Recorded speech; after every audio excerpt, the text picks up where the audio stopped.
Good morning and welcome to Buddha's in Your Landfill. So what are we going to discover today? Remembering that Buddha's in the landfill is a metaphor for discovering insights, connecting dots in your landfill or everyday life that feels like it's being recycled. So we're interested in connecting dots to get an insight into what's real and what isn't real.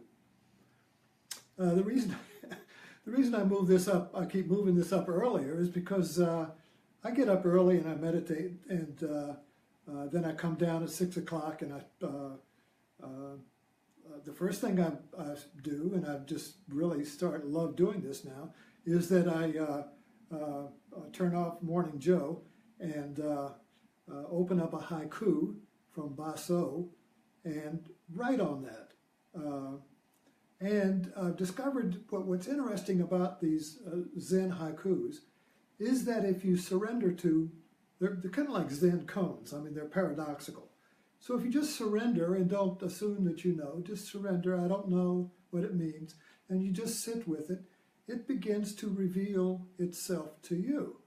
And then when it begins to reveal its truth to you, it begins to connect with your own life, that's your own landfill that's going on, and reveal something there. So let's explore this, and I want to share this process with you. And the other thing I wanted to mention was that people in the West, particularly a lot of people, many,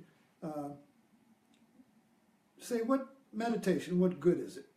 What's it good for? Well, I'll tell you what it's good for. When you sit in meditation, you are basically emptying your assumptions about what it's good for, and whether it's good or not, or what you're doing it for, or why you're doing it. You let go of all of that. You become the virgin mind. And I talked about this yesterday evening on the Martini Time.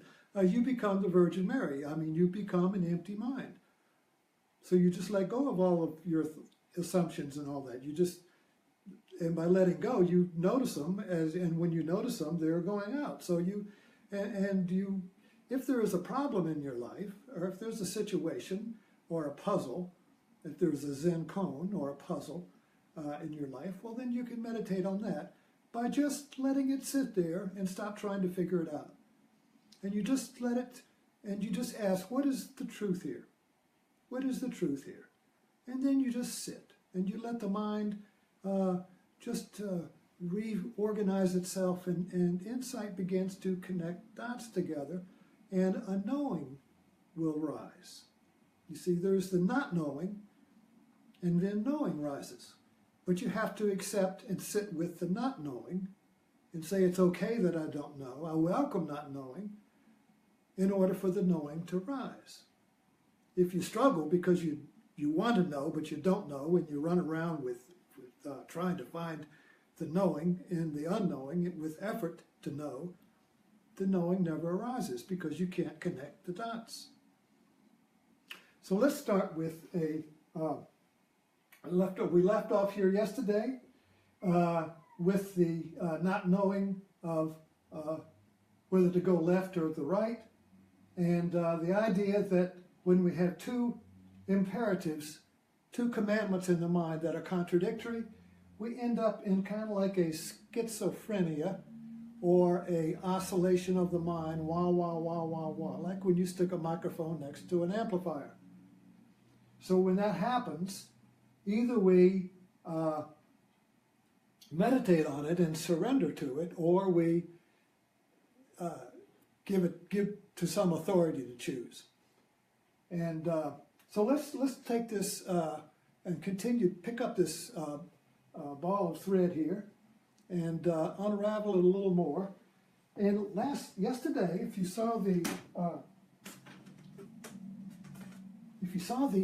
I'm sure everybody has seen it or seen the Oscars, the LaLa Land at the end of it. Well, let's look at today's Zen koan and connect or Zen haiku and connect the dots. Let's see what we can find out. So the haiku for this morning, which I opened up fresh, and it was, winter showers, even the monkey searches for a raincoat, by Basso. Winter showers, even the monkey searches for a raincoat. So I just sat with that. And first of all, I began to realize that winter showers is a paradox, because you think winter snow.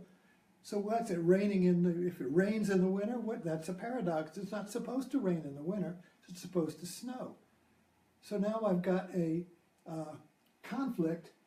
My mind is split. It's between the assumption that it's supposed to snow, but it's raining. Is it snowing or rain? Is this real? So even the monkey searches for a raincoat. I want a raincoat to relieve the confusion. Is that snow or real? It's supposed to snow. Nature says it's supposed to snow. It's cold enough to snow, but it's raining. Which is it? Is it rain or snow? This is painful. So I search for a raincoat to protect me from this paradox. And quite often we'll find some authority to give me the raincoat to protect me from the confusion and the oscillation of the mind. When the mind can't choose, and it must choose, we have to choose. I mean, this is important to realize. We have to choose, because if I can't choose, I can't choose myself. I don't know who I am if I can't be the chooser. You see what I mean? If I can't choose, well, my father he was a naval officer. He was always the chooser. And he would choose the opinion. My opinion is the right opinion, and you better not have another opinion, because there's only one opinion, and it's mine. I choose that. So in the family, he was the captain, and he was number one, and everyone else was either obeying the captain, or if they dare question the captain, it would be, boom, you see, I'm the chooser. That gave him, but then when he had a stroke, he was still healthy, but he lost the ability to choose. So then we would go out to dinner, and my mother would give him the menu, and he would say, you choose. So she became the chooser.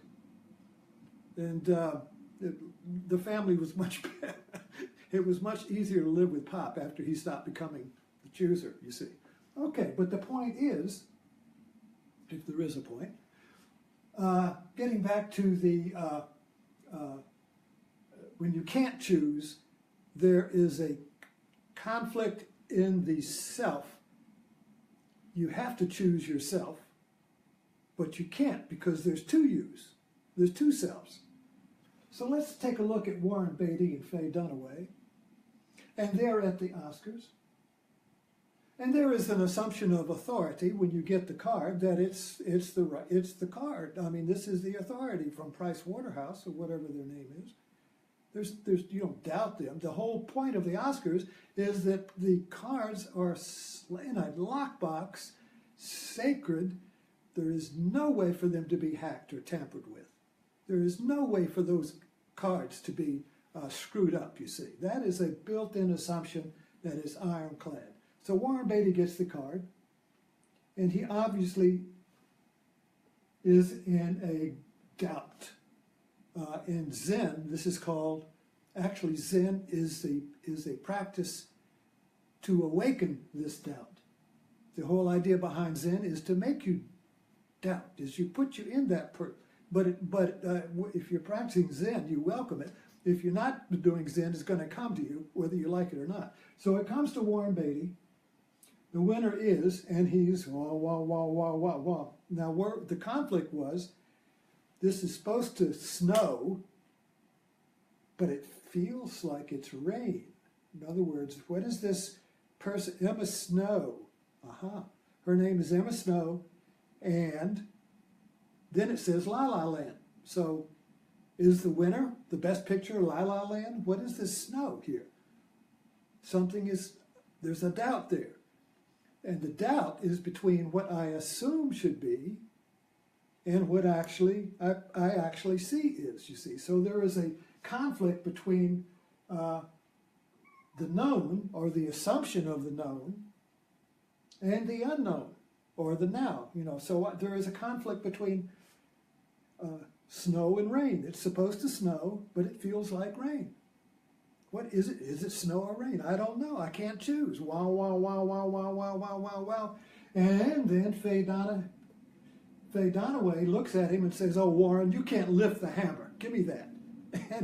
And I remember Warren Beatty, he smiles, thank God, and he gives it to her like this, boom, and she says, "It's LaLa Land."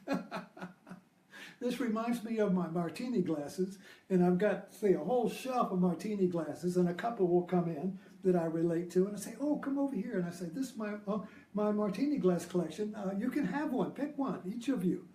"Oh, me?" And so the woman usually, most of the time, she'll make a connection with one and grab it. "Oh, I like that." And the man will stand there, wow, wow, wow, wow, wow. Like the guy in Hurt Locker, how can't choose. And the woman, Faye Dunaway, "Oh, you can't," well, she doesn't say this, "You can't choose, can you?" She says, "How about this one, honey?" And he says, "Oh yeah, give me that, that's what I want." He's relieved of the pain of not being able to choose. He can't choose himself. So what happens is that we defer to somebody who knows, who has certainty, you see. So when I'm in uncertainty, I can't sit with it. I either have to experience the panic. You see, when the doubt happens, it is like that microphone in the amplifier. It goes wow, wow, wow, wow, wow. And so turn that off, you see. Turn it off.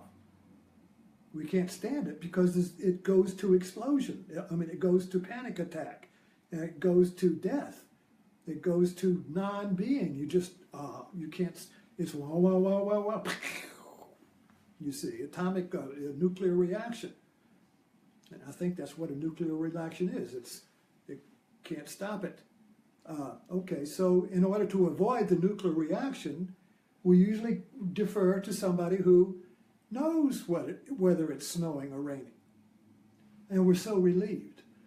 You choose. What is it? Okay.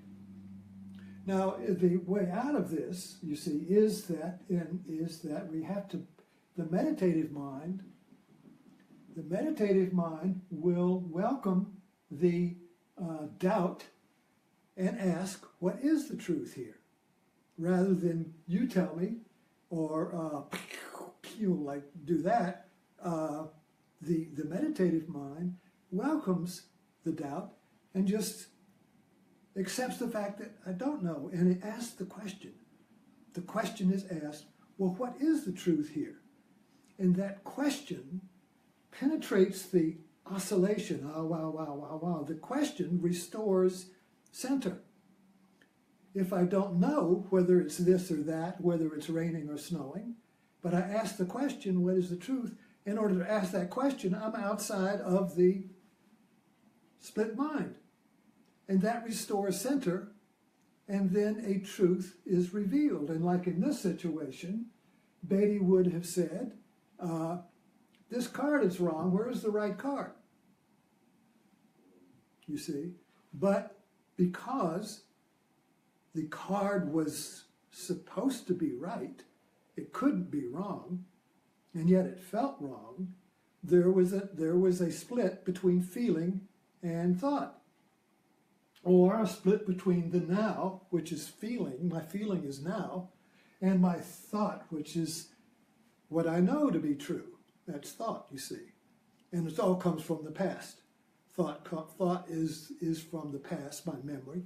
And I remember that Price Waterhouse is the authority, so this can't be a mistake, but I feel it's a mistake. So now I'm conflicted between feeling and mind, and that's two aspects of me. When feeling is split from mind, I go, wow, wow, wow, wow, wow, and I got to have a savior. Somebody's got to come in and save me from this schizophrenia, you see. Boom. But all that does, you see, is create a dependency upon someone else to save me from, and then this becomes a habit.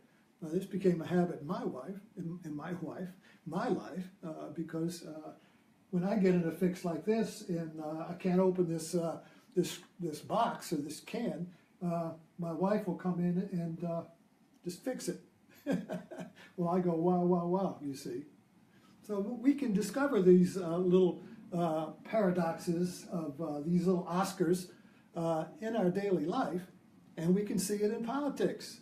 I don't want to make this a political discussion, but Trump will create doubt by creating an alternate set of facts. So you've got two facts here. Is it raining or snowing? Okay. And the press, the journalists, journalism, which is really sort of focusing on what's now, and is it raining or is it snowing? You know, well, it looks like rain, and Trump and the authority will say, no, it's snowing. But I'm the president, I'm the authority, I'm the religion, I'm the priest, I'm the scripture, so this is right. The authority is right. You're wrong. You're wrong. So, what do you do? Well, what the setup is that you defer to the authority for the choice of what's real or not. So, the strategy here is that if you create confusion and doubt, then they will refer to you to solve the situation and the doubt and restore order, you see. So it is a strategy for making yourself into the chooser. Number one. Okay? Number one is the one who knows and can choose what's real or not, and everyone defers to that, and they are relieved from the pain of self-doubt. So all authoritarian systems will not allow doubt to come in, because if doubt comes in, it can challenge the authority of the number one, you see, who depends on there not being any doubt. But anyway, so I hope you get an idea of how dots can connect from a simple haiku, and that this is these little metaphors. If you remember, this is a metaphor. Warren Beatty and Faye Dunaway. And wasn't Faye Dunaway in Bonnie and Clyde? I've forgotten. I know Warren Beatty was there, but that was Bonnie and Clyde was a situation where Clyde solved the self-doubt about himself by becoming a bank robber. You see, he recreated himself whole. You see, before he was a bank robber, he was wow, wow, wow, confused. He couldn't lift the hammer. But then he created himself as a, so basically these movies are kind of like metaphors for how you get out of the paradox of self-doubt and how you create yourself into a whole that where your feelings and your thinking and your feelings and your mind are united again, and you're no longer schizophrenic. So think about that today, and let that be your Buddha in your landfill. This really is a powerful metaphor to open up insight into your life, because this is a universal experience that happens in small, I can't open the can, to who's God. I mean everywhere. It's a universal formula for self-destruction or self-creation. And we'll talk about this tomorrow. I'll see you at Martini Time tonight, and who knows what we'll talk about then.